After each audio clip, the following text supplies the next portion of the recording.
Good afternoon, Bruin fans, and welcome to another episode here in season 22 of Something Brewing with Coach Cook and Rashad. How you doing this afternoon?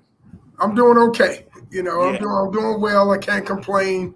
We're back to football, if that makes sense. It's a bye week, and we've been able to assess and reevaluate where we are and where we want to go. So I'm doing pretty good. How yes. about you? Hey, I'm doing great, and just the tweets, the Facebook post, a memory of one of mine and Elizabeth's trips, and I had a Western Branch football hat back in 2009. I just wanted to show the team, hey man, Rags is with the team, and no other football program that I'd want to support than the Bruins.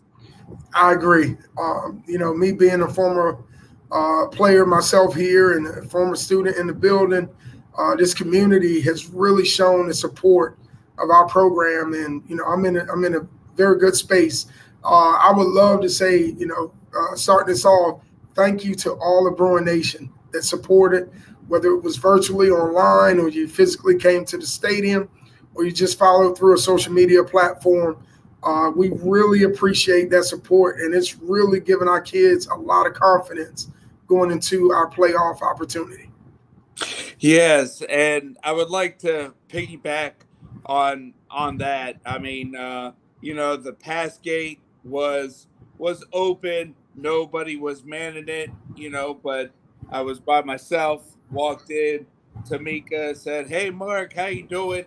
I just certainly appreciate you, Miss Foster, Mr. Hicks, and the whole coaching staff. I mean, having pregame meal with you guys. And, my wife and I, we don't have kids, but football players coming up to me and it's like, hey, Rags, hey, Mr. Ragsdale. It was definitely a great atmosphere there to be around the team there last Friday, and certainly appreciate, the welcomeness and everything.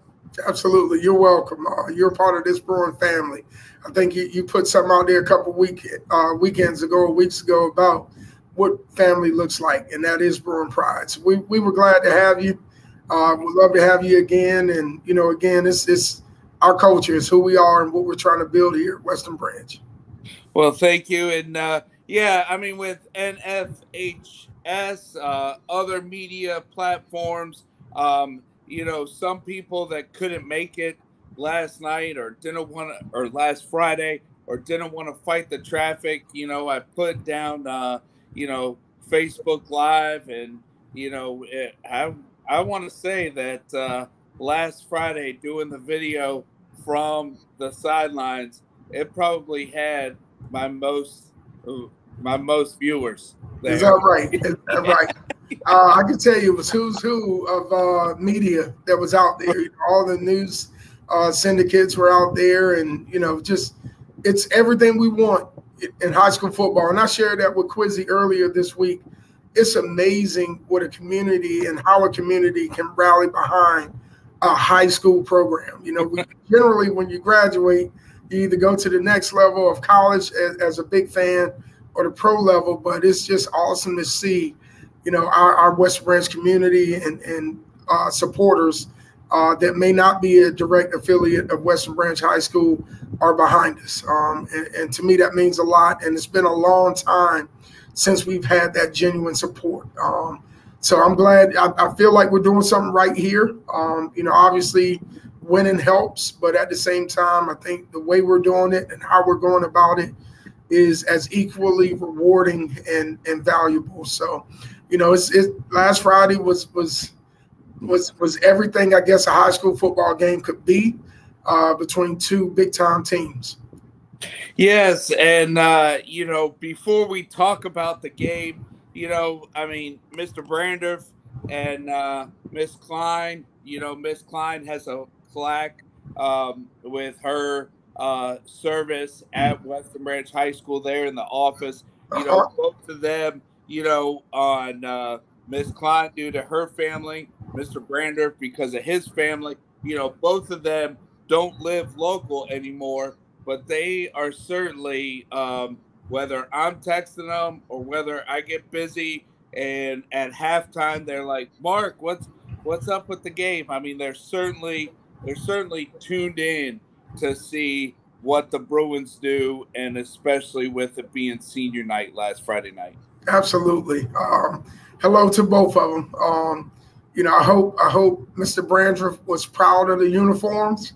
I know Mr. Hicks was, but we wanted to like, it's an alternate uniform. We wanted to have something different, but yet, hearing that Mr. Brandreth at one point wanted the school colors to be black and old gold, we thought that would be a great tribute. And then we had the paws on the shoulder for our late 80s and 90s with the Bruin on the chest. But to my understanding, the uniforms have been the talk of town as well. The kids were very, pleased with them. Their names were on the back as a token of our program appreciation through our Booster Club and former alumni that have supported and donated. The seniors get to keep their jerseys. So we'll end up putting them in a platform and doing our senior celebration a little bit later on in December. They'll be able to have a token of our program's appreciation that they're able to take with them. So, it was a great night. I know we're not quite there yet to talk about it, but, that's just showing that we listen, we hear a lot, and we understand what the deep-rooted tradition here at Western Branch is and what it looks like. So, very pleased. Don Britt, shout out to Don Britt. He was able to, D1 Savage was able to put those uniforms together for us. So we really appreciate it. I believe we're the first high school football team on our side of the water to wear D1 Savage apparel. So, we want to give them a quick shout out and thank you. Also, Keith Purnell kind of setting that up as well and putting us in the right direction. And then ultimately, between Coach Thomas and I, we were able to schematically put that uniform together, as well as the homecoming uniform, and I think we did a very good job. Yeah. Yes. And, another first. I mean, definitely here with, to my knowledge, this weekly, football podcast here is the first. And then with posting videos on my YouTube channel and then posting the link on Facebook, I've seen with being friends with family members and other people connected to the football program, I've seen them take the link off of YouTube and post it on their Facebook page. Nice. That's what you want. That's right. What you want. And I'll say this, and this is what the biggest heart, it's all about our kids. It's not about Rashad Cook. It's not about, any other coach on this staff. Look at what we could do. We don't operate that way. It's really allowing the football program to get a story out, to celebrate our young men that are doing the little things right within our community and are, working hard towards, building something here at Western Branch and something that could be sustainable. So this platform allows us to get that out, and it allows that story to be heard. And now we're national with it. But we do it with so much humbleness and humility. We really appreciate and value the position that we're in. Yes, and I would like to go ahead and start talking about last Friday night's game there against Oscar Smith. The Bruin defense holding Oscar Smith to 59 total yards, 1 for 10 on third down conversions, 0 for 4 on fourth downs, and forcing 4 fumbles. Absolutely. Those guys played lights out. Coach E, Coach Black, Coach Addison, Coach Joe Jones, collectively, they really put together a solid game plan for our young men to execute, and our kids did that on Friday night. But what I was most proud of was finally seeing Bruin, since I've been here, not being afraid of playing Oscar Smith. They had the same mindset of they put their pants on one leg at a time, just like, you and I. And it showed Friday night, and I think that's the biggest hurdle playing a perennial powerhouse like Oscar Smith, and that is to not let the psychological game out, I guess, will your ability to physically play with those guys. And our kids, they did a phenomenal job.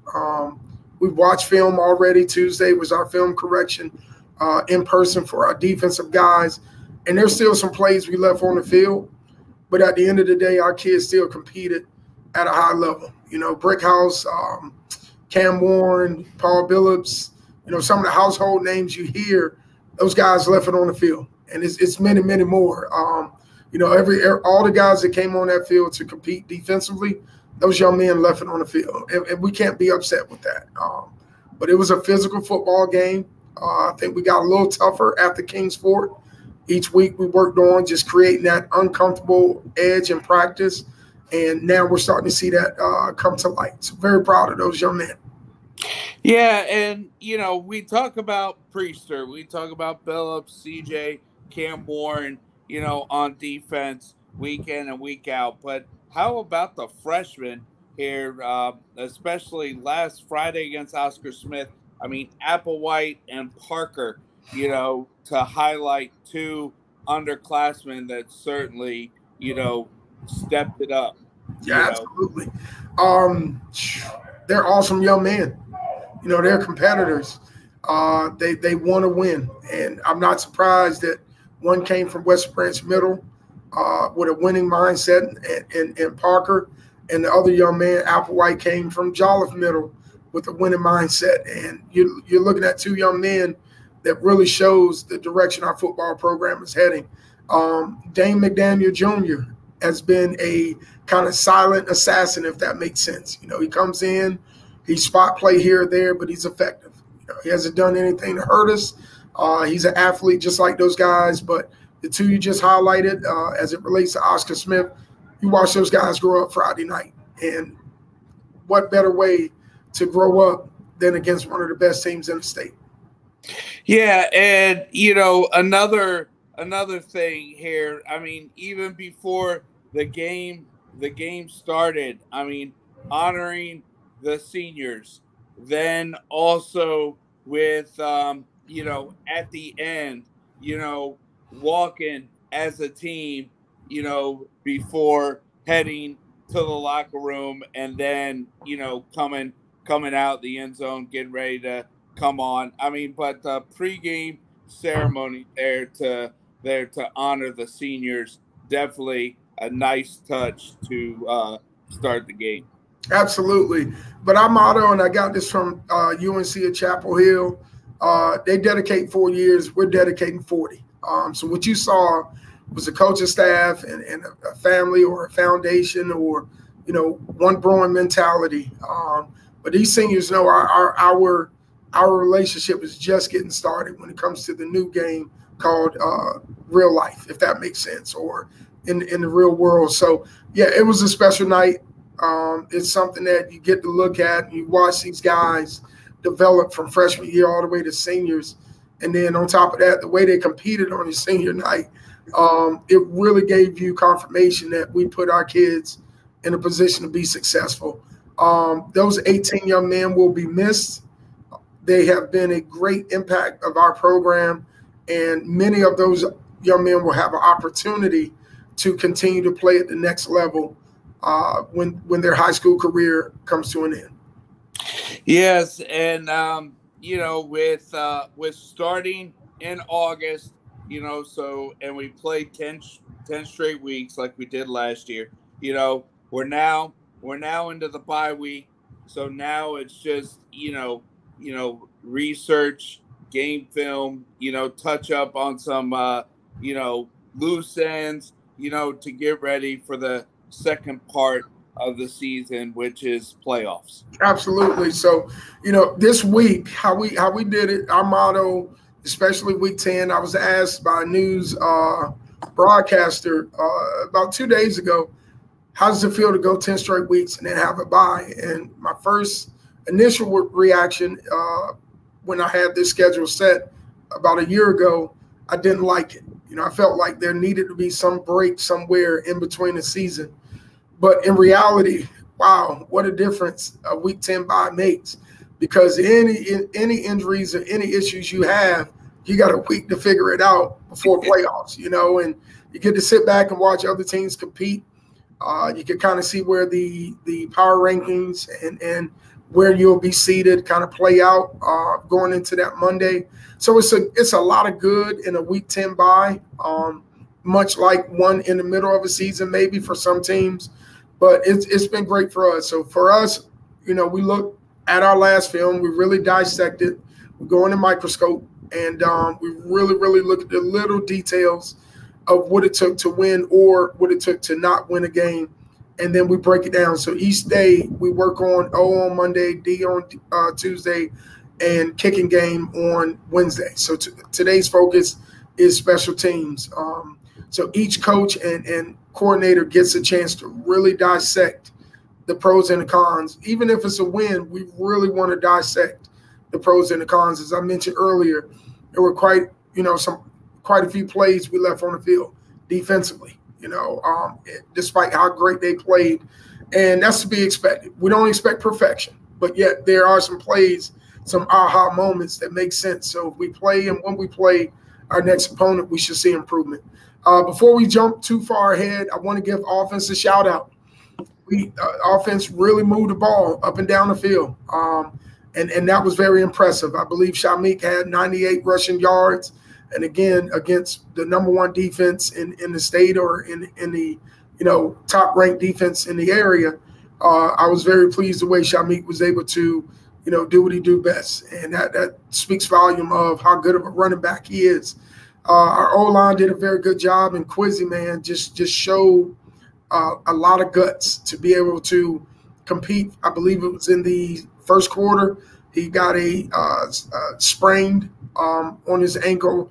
I don't want to disclose where, but he sustained an injury. However, he fought through it throughout the entire game, but yet it was at the safety. We did not know what it was, but it was at the safety of the child that he competed. So, again, we did not just put a kid out there to just put him out there to win a game at all costs. Him being a senior, and we preach all the time, you never know when your last play will be your last play. Number 8 left it on the field tremendously. Our receivers did a pretty good job. Our O-line did a pretty good job. We just couldn't execute within that 5-yard range to get the score to a 6-2 or 7-2, final. But special teams still had an opportunity due to a big-time play from Quincy Trotman to Paul Billups. I mean, a big-time play by two big-time players, and they still gave our special teams a chance to execute the operation. It just didn't work out in our favor. But very pleased with those guys. Again, we can't hang. I told them yesterday, you can't get too high and you can't get too low on positive or negative praise. You got to find a way to stay even keel. And that was our message yesterday. So, yes, I'm very pleased. But moving forward, like as you were asking, a week 10 bye has done wonders for us the last 2 years, last 2 seasons, I'm sorry. And we're very pleased to have that right now. Yeah, and I would like to piggyback on what you just said, with pointing out the offense. I mean, Oscar Smith had the ball there in still on their side of the 50, 4th and 4, but they had the confidence that they could get 5 yards and continue running the clock out. But our defense stood the ground, forced the turnover on downs, so we did have good field position there late in the game. And then, Trotman there to Billups, they tried to hit the similar pass there in the first half. It didn't connect, but there near the end, but the defense stood tall to force the turnover on downs and give the offense a good position there late in the game. I had a lot of people reached out, which is great. It's just positive support. And had a great conversation with Coach Sam Warren yesterday. We had about a 5-10 minute conversation, and it all came down to, emphasizing the last 4 minutes of every game is everything. We often think it's 4 quarters, but theoretically it's the last 4 minutes. And when you look at some of our historical, Super Bowl games or college football championship games, and things of that nature, it's in that 4-minute window that a game was won or lost. I can't remember the guy that caught the football on top of his helmet in the Super Bowl. Right. That was under the 4-minute mark that gave or extended the drive. So at the end of the day, that's our message. That's going to be our message moving forward. We compete for 48 minutes, but the last 4 of that 48 is everything. And that was our situation last Friday. That 4-minute mark is where we got to be able to be finishers. Whether it's offense, defense gave us that chance, if it was in that time frame, or special teams. So I'm in agreement with you on that. Absolutely.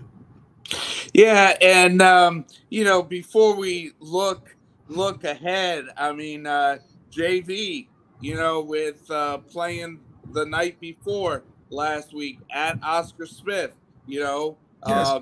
Oscar Smith JV does not get tested week in and week out. And let's tell the fans how the JV Bruins battled, and only lost 6-0 there last Thursday as the JV Bruins finished up their regular season.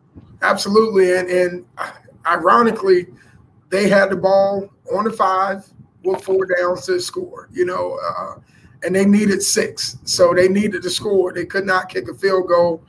But, it's speaking volume of a football program, I guess. It's really saying we're heading in the right direction, and our kids are being developed the right way to be able to be competitive versus, Oscar Smith or any other powerhouse in the state. You got Freedom Woodbridge up in Northern Virginia, who is, Coach Overton has done a phenomenal job turning that program around, I believe, around 2018. And they've been playoff contenders and almost got to the state championship several years ago. So, at the end of the day, we are building a football program that should be able to compete at a high level, albeit JV or varsity. Someone mentioned, who would have thought that Oscar Smith total program would win 8-0 to Western Branch total program? Those things, it's no knock at them. A win is a win. So I don't want to feel like we're upset or we're salty. We had a shot, so we got to make that clear. But when you look at just measuring yourself up to, let's just call them the big dogs of the 7-5 in the state of Virginia, we're close to sitting on that porch with them, if that makes sense. Yes, and I'd just like to, it might be our bye week, but with and fans, JV, finishes after the regular season, varsity, getting ready for the playoffs. And as 1 through 8, and at the top, Oscar Smith plays Phoebus, Thomas Dale plays Dinwiddie. So the top teams, nothing's locked yet, as Oscar Smith and Phoebus are playing Saturday afternoon. So what? It probably won't be till probably Sunday or maybe definitely Monday by the time we get to know our opponent. Right. Absolutely. I don't want to, I'm kind of in agreement with you that a lot can change. I know for us, I believe we're 5 points behind them, so not much will change. So in my gut, I think we're playing Franklin County again. We will have a home game if that does play out, and that game will start at 6 o'clock, courtesy of Franklin County, because it's a 4.5-hour drive. So we're trying to move it up an hour to give them a favorable and safe trip to and from. But right now, it's a week 10 finish. It's who's who of week 10. With Dinwiddie and Thomas Dale, correct? Yes. Yeah. We're undefeated right now. So right. Dinwiddie's a good football program.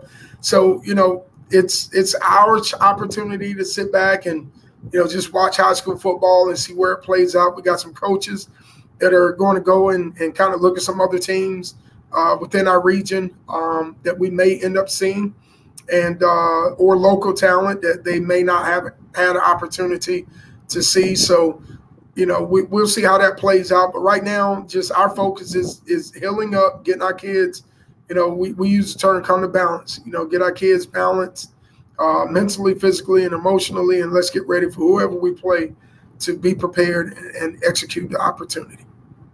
Yes, and a long-time Dinwiddie football coach is a pretty close family friend of my wife and I, and also Coach Johnston. Coach Kerry Parker. So it's definitely a small world, not only here in our area but within the state. I mean, I know that you guys have some connection there with the Stafford area. So definitely a small world amongst high school football here in the state of Virginia. Absolutely. And the other part is it's all about who right. And building relationships. So, it's pretty cool to see that I'm sure we know way more people than we think we do throughout the area and the state. But, at the end of the day, it's all about the right alignment and making sure that you're surrounded around, like-minded people that have like-minded goals of where you would like to get to and where you would like to be in life. And I think this sport of football, along with coaching, which is an extension of a player, allows that. Yeah.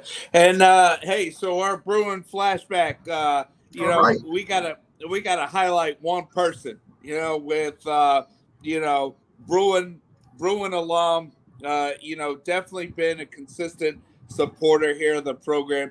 Vince Hall, going in Hall of Fame there for Hokie football. The ceremony is Friday night, and then he'll be honored at the football game there on Saturday. Let's talk about Vince here for a few minutes. I got you, but this is the time you should have played Inner Sandman. This was the whole time you were talking. That thing should have been rocking in the background, but I can hear it. I think our fans can hear it. So it's the energy is in the air, but he's a former Bruin, and we're very proud of his accomplishments. He's been and I've seen it firsthand, a former college athlete that was patient in the process. Although he may feel or have felt at times his time should have been up, timing is everything.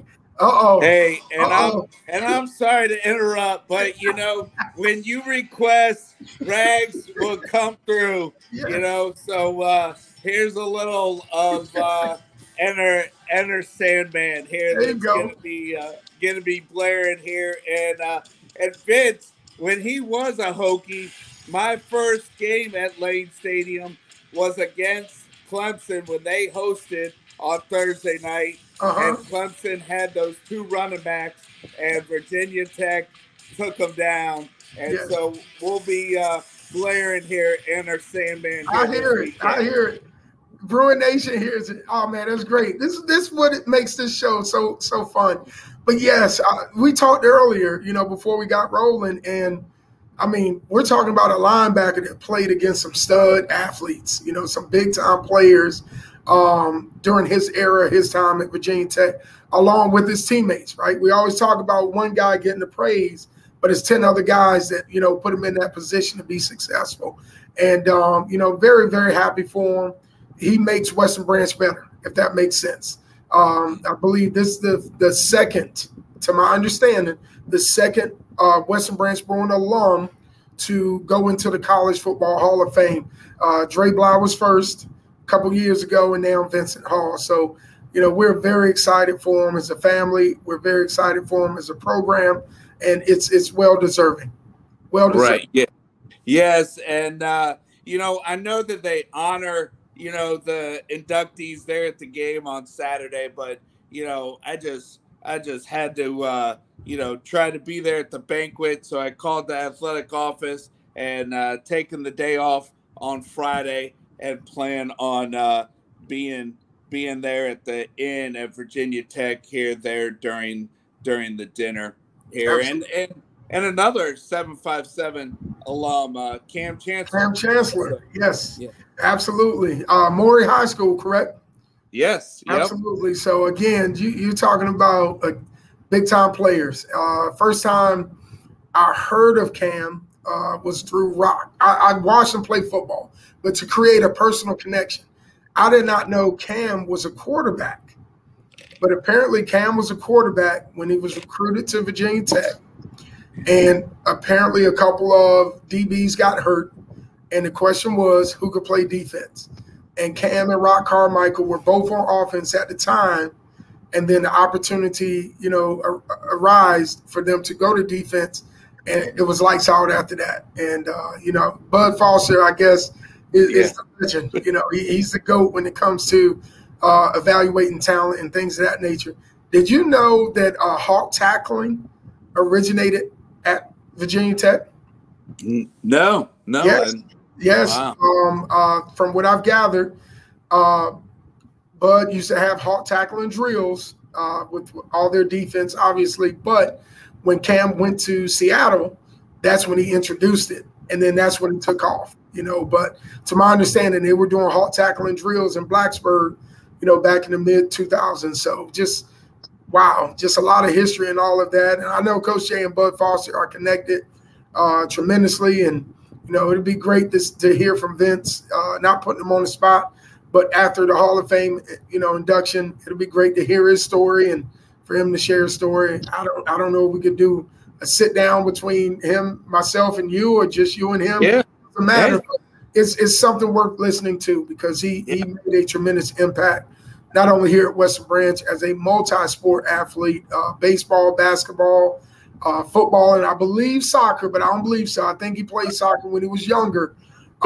We did baseball when he got to Western Branch, and football, obviously. But just another phenomenal athlete, much like Dre Bly. Dre was as equally the same, football, basketball, track, you name it. So it's just great to see our Bruins continuing that type of success beyond the game and beyond the gridiron. Yeah, and with technology, I mean, all we would need to do is just send him the link, and the three of us can be connected. So Right. that definitely, our people needs to talk to his people, and hey, so real quick here, we, middle school, Western Branch Middle is doing well. Yes. And going to be playing a playoff game. What, Absolutely. on Monday? On Monday, yes. So last night they finished 8-0. They defeated Deep Creek. So congratulations to Coach Delbridge and his entire coaching staff. Congratulations to all the student athletes that competed this year under his leadership. So yes, I believe will have a home playoff game. Not quite sure who. But I know Monday they will have a playoff game, and then wherever and however that looks, they'll move on to the next round. Okay, yeah, and so that's great here for Western Branch Middle, and then also back at the high school, the field hockey girls, Lady Bruins qualified for state. Here with in the regional semifinal. Correct. Congratulations, ladies. Absolutely. A lot of winning going on at Western Branch, like the good old days. Right, yeah, and I think boys volleyball, they won their opening regional match. They go out to Kellum tonight. Continuing on, they're in the regional round. But for the field hockey fans that are out there, yes, there is a regional final matchup, but it just depends on whether their state quarterfinal game will be around here or on the road. So the big key, unlike football, but every other sport, you win the regional semifinal, you clinch a state berth. Correct. Absolutely. So, but all right. Well, hey, Coach Cook, I certainly appreciate your time. A lot of stuff to talk about, and definitely look forward to next week as we preview the Bruins postseason here on Something Bruin Playoff Edition. All right, so that's a wrap.